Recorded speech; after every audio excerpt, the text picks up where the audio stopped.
Balake. Where is Balake at? My name's Blake. Do you want to go to war, Balake? I'm for real. Ron. Ron is right here, everyone. Aaron is present. Welcome back to a little bit more SPTV, where, as I like to say, every day is a good day not to be in a cult.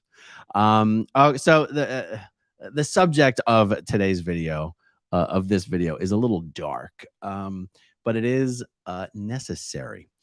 Certain individuals many months ago decided they wanted to create a database where Scientologists could submit, or former Scientologists, you know, anyone with knowledge of the of this subject matter, could submit information.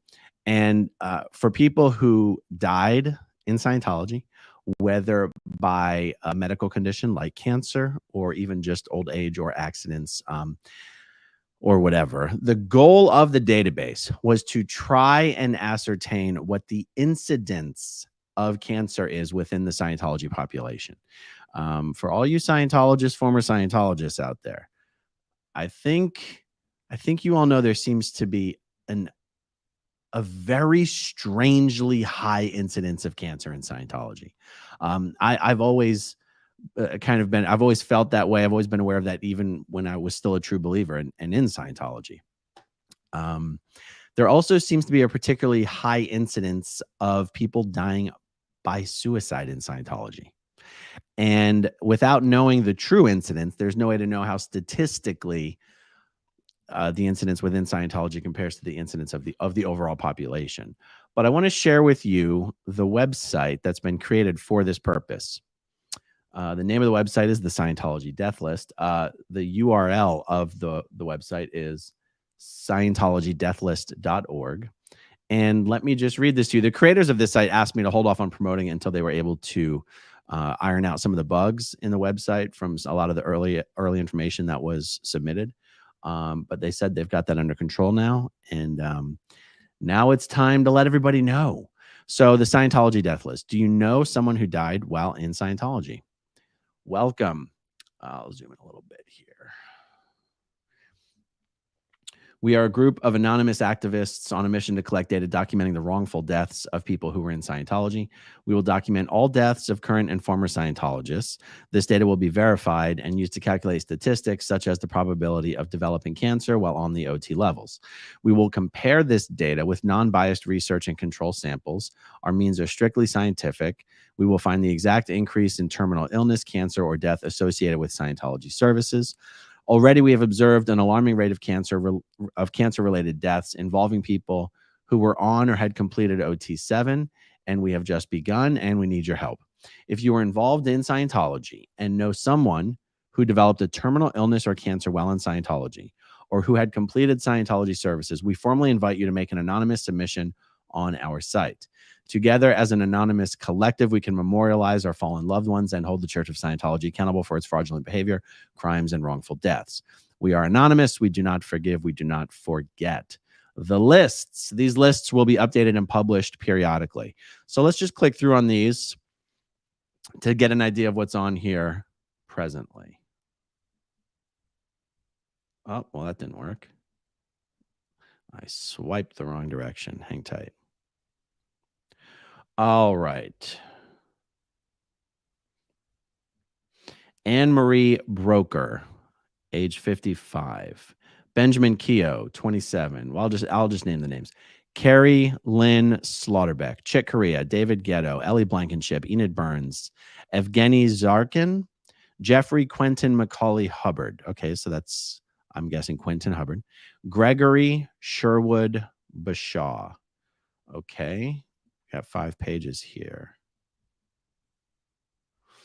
Helen O'Ryan Henry, Henning Helt, Herbert, I don't know how to say that name. Hi Levy, Isaac Hayes, Jan Jute, Jackie Magnus, Jet Travolta, John Mustard, John Stout. All right, I'm not going to be able to zoom in on these. All right, this is a little clumsy. Yeah, this is a little clumsy. Okay, we're not going to read that. Let's go through the, wow. Okay. So I want to read this list just so people understand who's already in here, just by way of example. So this is a list of Scientologists who have died by suicide. Benjamin Keogh, Quentin Hubbard, Gregory Sherwood Bashaw, Christy Bauk, Noah Loddick, Richard Collins, Rita Ezekiel, Steve Brackett, Whitney Mills. Okay, and by the way, I should say the names that are on these lists so far, this is not a representation of everything that's been submitted so far.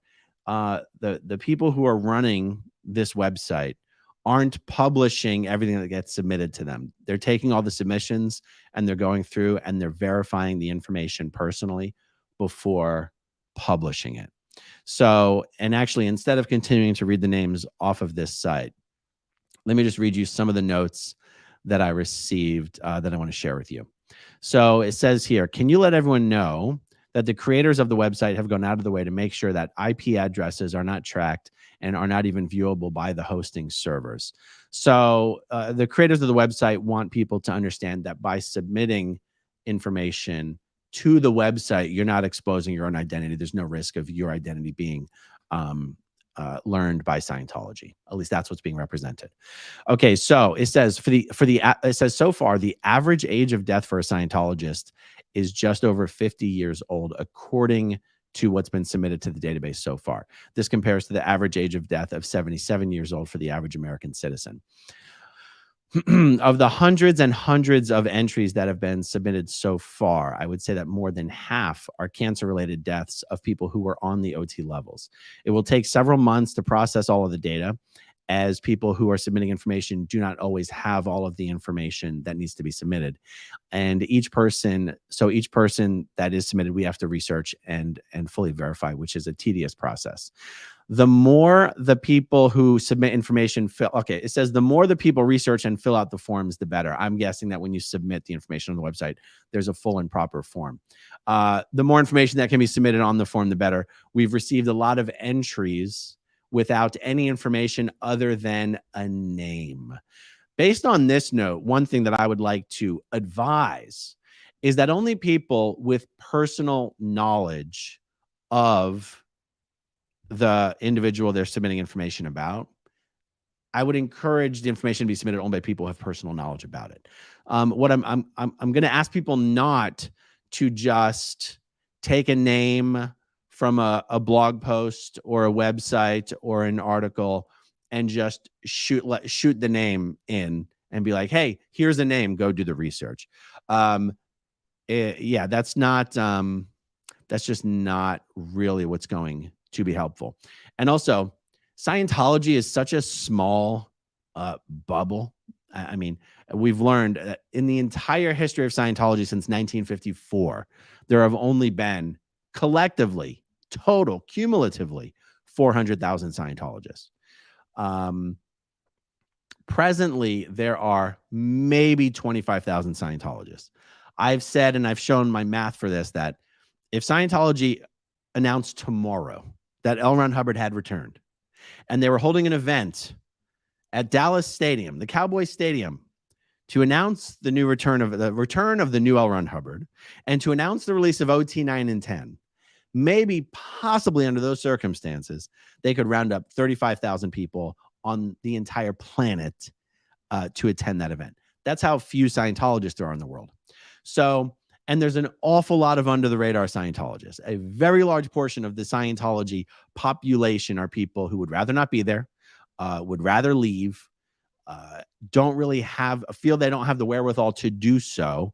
They would lose friends, they would lose family, they would lose employment, they would lose housing. And so they're under the radar. They secretly watch videos like this. They're anonymously in touch with people like me. There are enough under the radar Scientologists who know about all of these Scientology deaths and suicides that the information this website desires, that the creators of this website desire, it is sufficient for that information to come from people inside the bubble. So no one needs to be culling the headlines or old news articles or anything like that. I would encourage not to do that.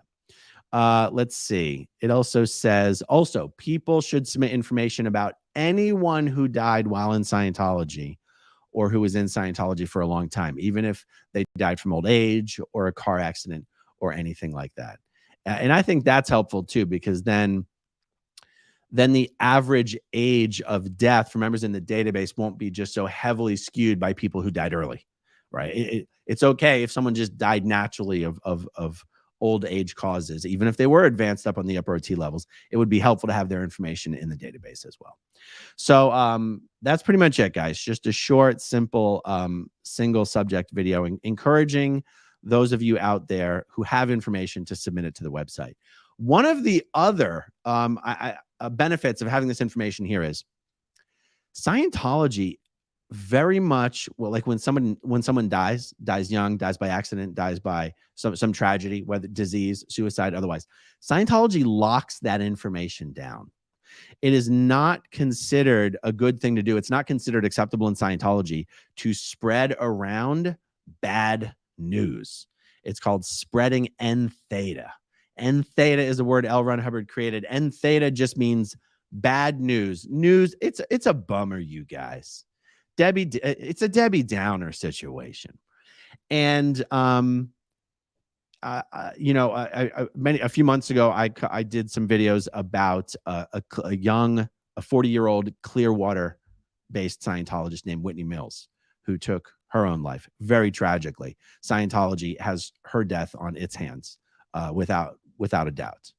And I was shocked how many people I was contacted by who were friends of Whitney, who either did not know, friends of Whitney in the Scientology bubble, who either did not know that she died or did not know that she took her own life. Scientology had told everybody that she had died of cancer, that Scientology had encouraged her to get surgery for the cancer, and she refused, and she would rather have dropped the body. She preferred to just drop the body than to get cancer surgery. Well, that was just a bullshit shore story that Scientology was telling everybody. Whitney Mills didn't have cancer. Her autopsy confirmed that she didn't have cancer. And so not only in many cases do Scientologists not know when their fellow Scientologists are no longer alive, but they're lied to about the circumstances. And that is what I think is an additional benefit of having this database, is especially for all those under the radar Scientologists who are like, oh my God, I want to see the real information. They can go to this website and find out the real information. So, all right, guys, that's pretty much it. Let me jump over to just respond to some super chats real quick, and we'll call it a night. Obi O'Brien, Amy and Janice spoke of this last night. I told them you were working on it. Oh, excellent. Thank you, Obi. Miss Jones, excited for this. Got quite a list of cancer and suicides for you. Way too many. Don't send them to me, you guys. This is not my website. Submit it on the form on the website. But thank you, Miss Jones. Rusty, where can I send money to you, Aaron, so you get it all?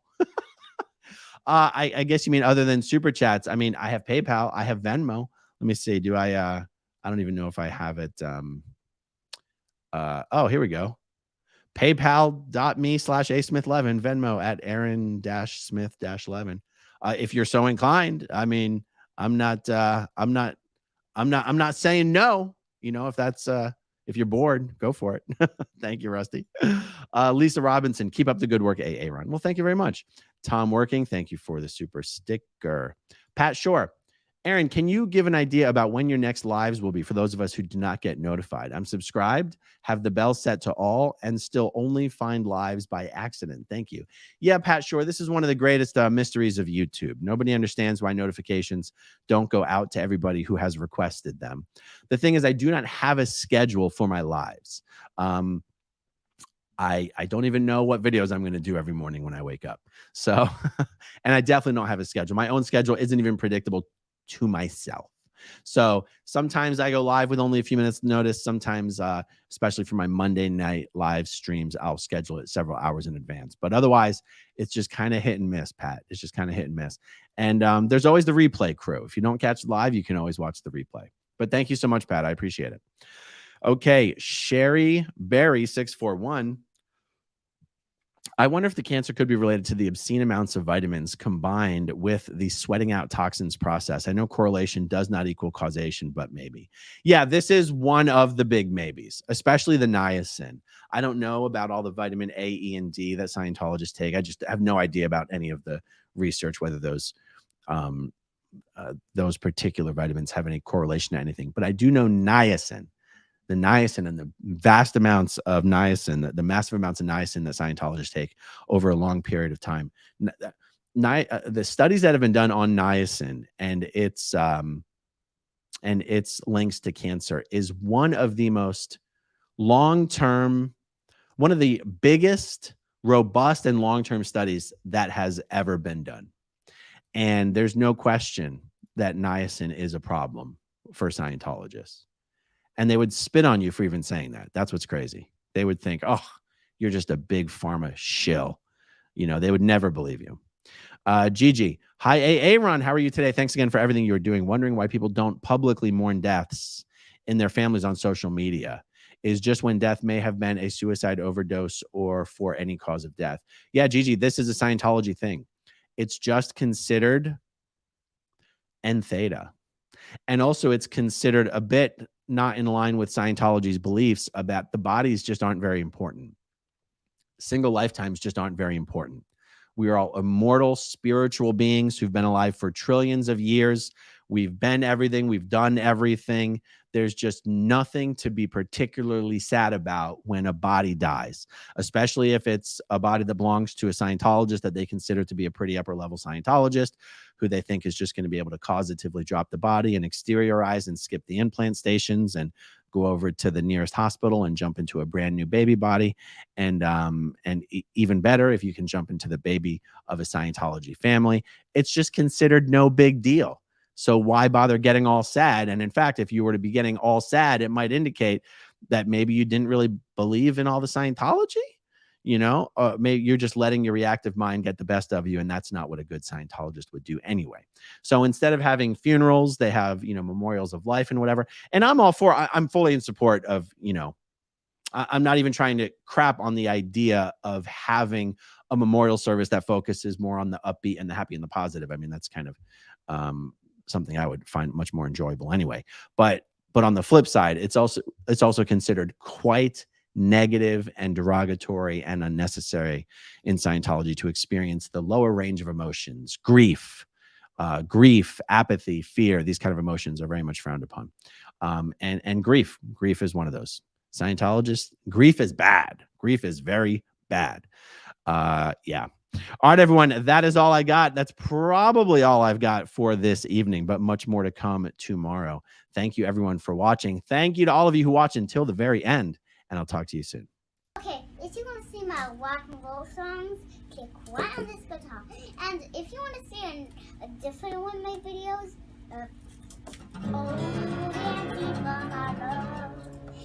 then you could click right inside here. If you have subscribed or not, subscribe right here.